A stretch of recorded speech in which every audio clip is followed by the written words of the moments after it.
YouTube family સ્વાગત છે નવા વ્લોગમાં. કેમ છો બધા? મજામાં? સૌથી પહેલા બધાને જય માંગલમાં ને જય રામપીર.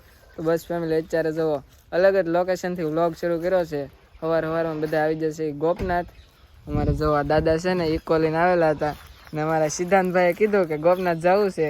કા સિદ્ધાંતભાઈ? હા. ગોપનાથ આવ્યા ને આપણે? હા. કેમ મજામાં કે? મજામાં આપણે. અમારા કુપાલી બેન જો આવી જશે અત્યારે ગોપનાથ. થોડુંક ફૂલ ને એવું પધરાવાનું હતું તો આવી જશે ગોપનાથ. દરિયો તો અત્યારે બહુ આઘો છે. હાલીને જવાનું છે આપણે. એટલે ઈકો ઉતાર દે તો ન ઉતરી જાય. ઉપર પગી જાય તો જવાનું છે આપણે ઉતરીને દરિયામાં. આપણે દરિયામાં ફૂલ ને એવું તો પધરાઈ આવ્યા છે ને હવે આપણે જઈએ છીએ ગોપનાથ મહાદેવના દર્શન કરવા માટે. સૌથી પહેલા કાળ ભૈરવ દાદાના દર્શન કરી લીધા.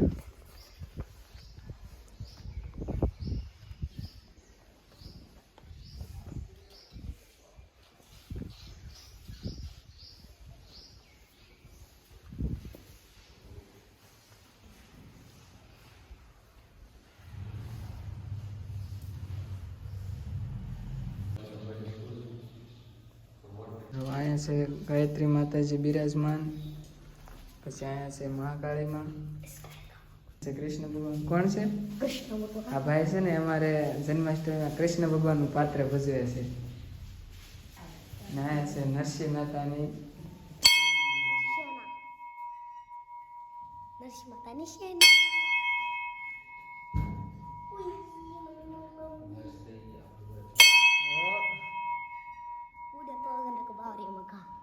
હવે હું તમને છે ને ગોપનાથમાં આવેલા 12 મહાજ્યોતિર્લિંગના દર્શન કરાવું અને તેના વિશેનો થોડોક ઇતિહાસ છે એ સંભળાવું. તો જો અહીંયા આપણે આવી જશે 12 જ્યોતિર્લિંગ છે એના દર્શન કરાવું તમને. મિત્રો આ છે સોમનાથ મંદિર. આનો ઇતિહાસ આ રીતના છે. આ છે મહાકાલેશ્વર મંદિર.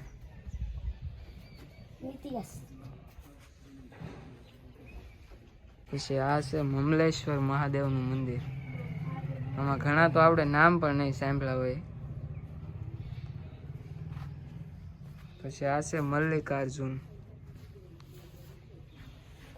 તો આ રીતનું છે. અહીંયા શિવલિંગની પાછળ શેષનાગ છે. આ છે વૈદ્યનાથ મંદિર. મહાદેવનું જ છે. આમાં જો તમે મહાદેવની મૂર્તિ શિવલિંગ છે. મારું ને તમારું બધાયનું ડ્રીમ હોય એવું આપણું કેદારનાથ મંદિર. કેદારનાથની જય હો. બધા રામ રામ સીતારામ. પછી આ છે નાગેશ્વર મંદિર.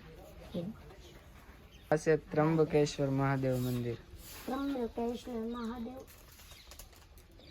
પછી આ છે ભીમેશ્વર મહાદેવનું મંદિર. પછી આ છે આપણે ઊંચામાં ઊંચું રામેશ્વર મંદિર. આ છે ધુષ્મેશ્વર મહાદેવનું મંદિર. આ છે કાશી વિશ્વનાથ. બદ્રીનાથ મંદિર છે.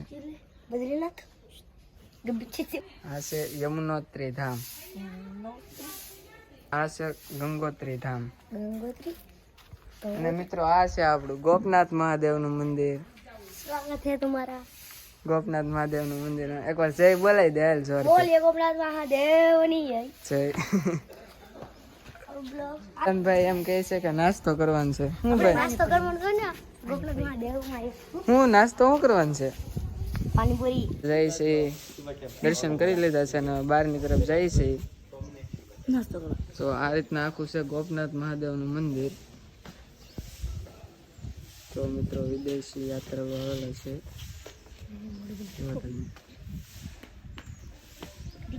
ગોપનાથ મહાદેવનો ઇતિહાસ છે ને થોડોક આપણને દાદા કહે છે, આપણને તો ખબર નથી.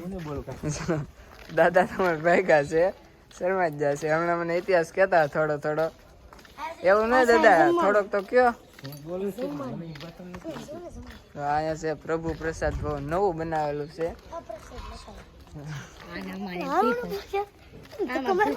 તો મિત્રો અહીંયા છે લગધીરસિંહ વાઝા રાઠોડની તકતી.